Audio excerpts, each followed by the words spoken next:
السلام عليكم ورحمة الله وبركاته.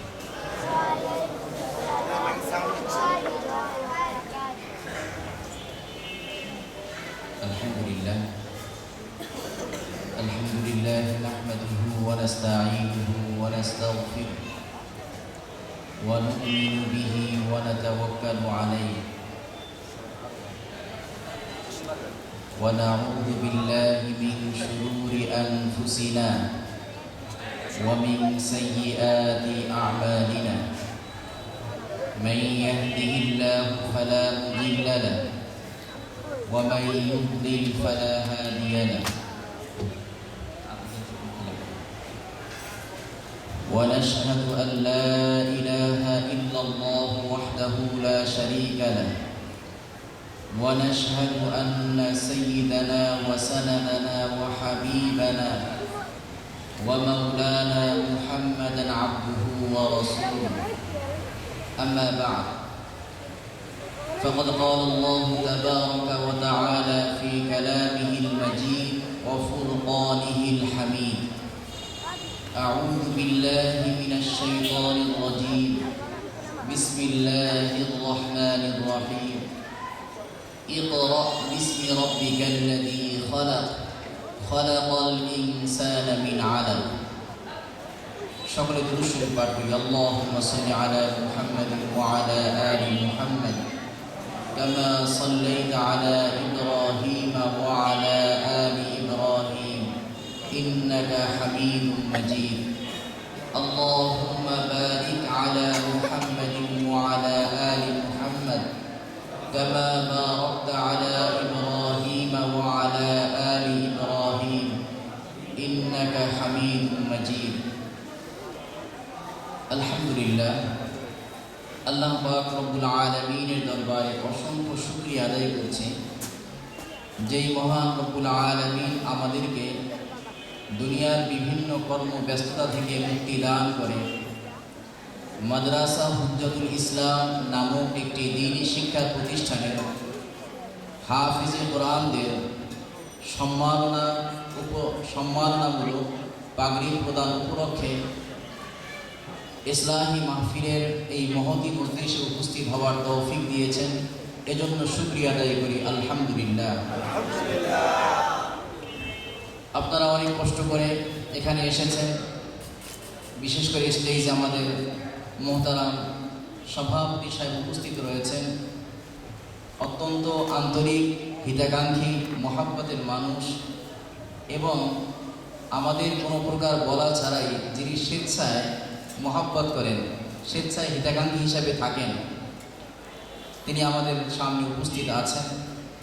আপনারাও আলহামদুলিল্লাহ মডেল টাউনে, বিশেষ করে আমাদের মডেল টাউনের মাদ্রাসার বাড়িওয়ালা জনাব হাজি ইসহাক সাহেব এবং তারই জ্যেষ্ঠ পুত্র জনাব হাশেম ভাই, তিনি উপস্থিত রয়েছেন।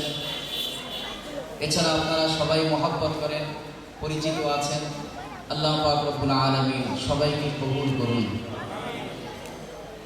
সকলকে আল্লাহ পাক রব্বুল আলামিন ইহকালে শান্তি এবং পরকালে নাজাতের ফয়সালা করুন। সকলে বলুন আমিন।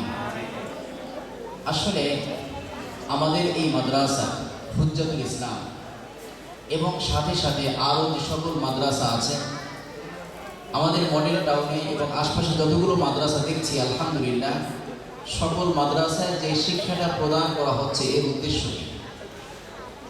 একটা মানুষ, আমরা দুনিয়ায় এসেছি, আল্লাহ পাক রব্বুল আলামিন আমাদেরকে তৈরি করে দুনিয়ায় পাঠিয়েছেন।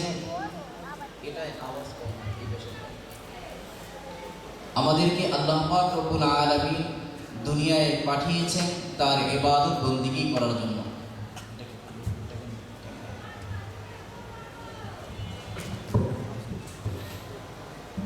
আল্লাহ আমাদেরকে তৈরি করেছেন তার ইবাদত বন্দেগী করার জন্য। ইবাদত বন্দেগী কিভাবে করব, কিভাবে করলে আল্লাহর সন্তুষ্টি অর্জন হবে, কিভাবে করলে আল্লাহর রিজামন্দি অর্জন হবে, সেই বিষয়টা মাদ্রাসায় পড়ানো হয়, শেখানো হয়।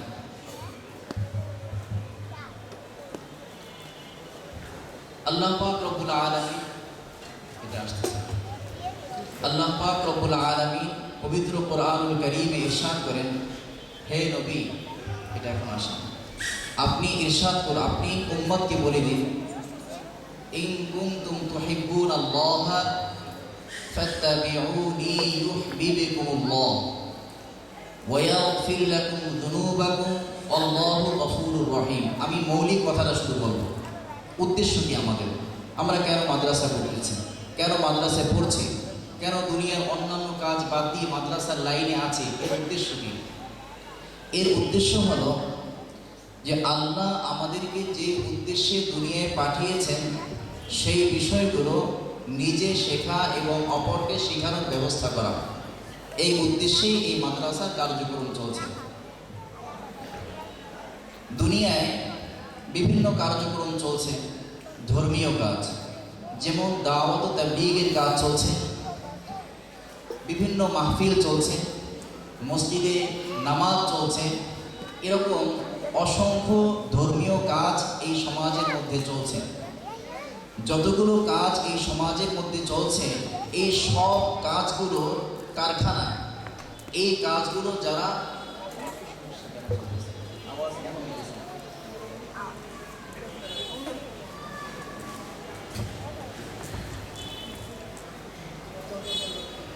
দুনিয়ায় যতগুলো কাজ চলছে, যেমন ধরেন এই তাবলীগের কাজ, পীর মুরিদির কাজ, তাসাউফের লাইনে যে কাজ, তারপরে মসজিদে ইমামতির কাজ, বিবাহ শাদীর কাজ, মানুষকে দ্বীনের পথে দাওয়াত দেওয়ার যতগুলো লাইন আছে, এই সমস্ত কাজ যারা পরিচালনা করতেছেন তাদেরকে যেখান থেকে তৈরি করা হয়, যেই জায়গায় তাদেরকে সৃষ্টি করা হয়, তারাই সেই স্থান হচ্ছে মাদ্রাসা।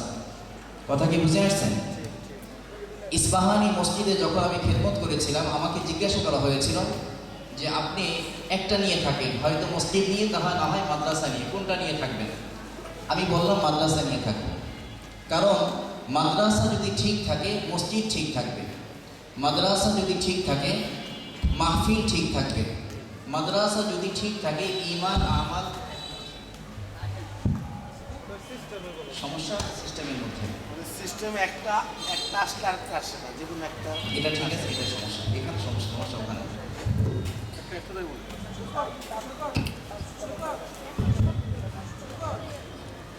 হ্যাঁ,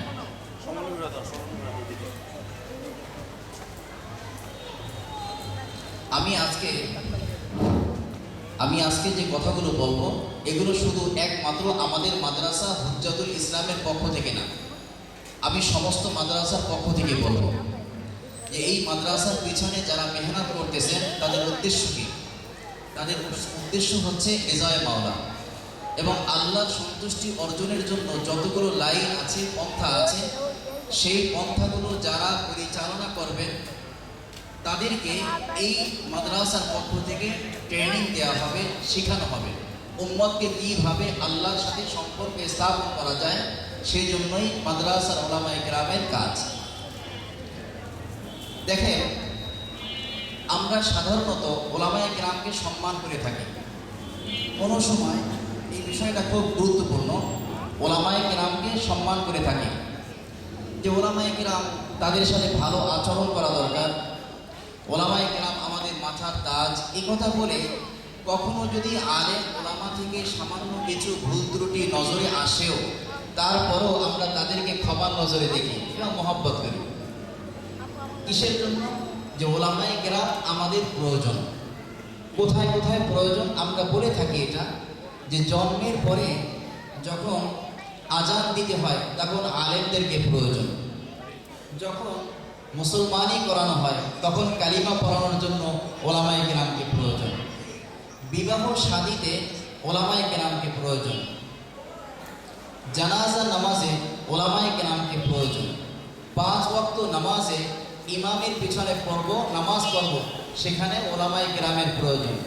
সর্বক্ষেত্রে আমরা ওলামায়ে কেরামের মুখাপেক্ষী থাকি, এই জন্য আমরা ওলামায়ে কেরামকে শ্রদ্ধা করে থাকি। কিন্তু আজকে আমি এই বিষয়টা একটু ব্যতিক্রম কিছু বলতে চাই, সেটা হলো আমরা যেই পর্বে যেই সমস্ত ক্ষেত্রে ওলামায়ে কেরামের শরণাপন্ন হই, আসলেই কি এই বিষয়গুলো আলেমদের ছাড়া সম্ভব নয়? এটা হলো প্রশ্ন। এর উত্তর হলো যে আমরা যেই সমস্ত ক্ষেত্রে ওলামায়ে কেরামকে প্রয়োজন মনে করি, আসলে এই সমস্ত ক্ষেত্রে ওলামায়ে কেরামকে না হলেও চলে। আমরা কি জানি? আমরা জানি যে এই সকল ক্ষেত্রে যেই বিষয়গুলো বলা হলো, এসব জায়গায় ওলামায়ে কেরামকে প্রয়োজন। আর আমি বলতেছি কি যে এই সব খাতে ওলামায়ে কেরামকে না হলেও চলে। কিভাবে? এখানে আল্লাহর মেহেরবানিতে আপনারা সবাই তো আজান দিতে পারেন, হয়তো একটু কম শুদ্ধ হতে পারে, কিন্তু আজান দিতে সবাই পারবে। হয়তোবা সুন্দর আপনারা আওয়াজ দিয়ে সুন্দর কণ্ঠে, সুরলিত কণ্ঠে আজান দিতে পারবেন না, কিন্তু মোটামুটি আকারে তো পারবেন। তো যদি আপনি আজান দিতেই পারেন, তাহলে বাচ্চা জন্মের পরে আপনি তো আজান দিতে পারেন, আলেমকে কি প্রয়োজন নাই। এরপরে যদি বলেন যে সুন্নাতে খাতনার সময় কালিমা পড়া, সুন্নাতে খাতনার সময় বিশেষভাবে কালিমা পড়তে হবে, এমন কোনো কোরআন হাদিসে কোথাও কোনো কথা নেই। তো বিষয় হলো যে সুন্নাতে খাতনার সময় কালিমা পড়া প্রয়োজন, সেটা আপনিও জানেন, সাধারণ মানুষ জানে, মা জানে, বাবা জানে, সেখানে তেমন একটা প্রয়োজন হয় না। তোমরা কি করতেছো সাউন্ড সিস্টেমের কি হইতেছে? আগে ঠিক করো।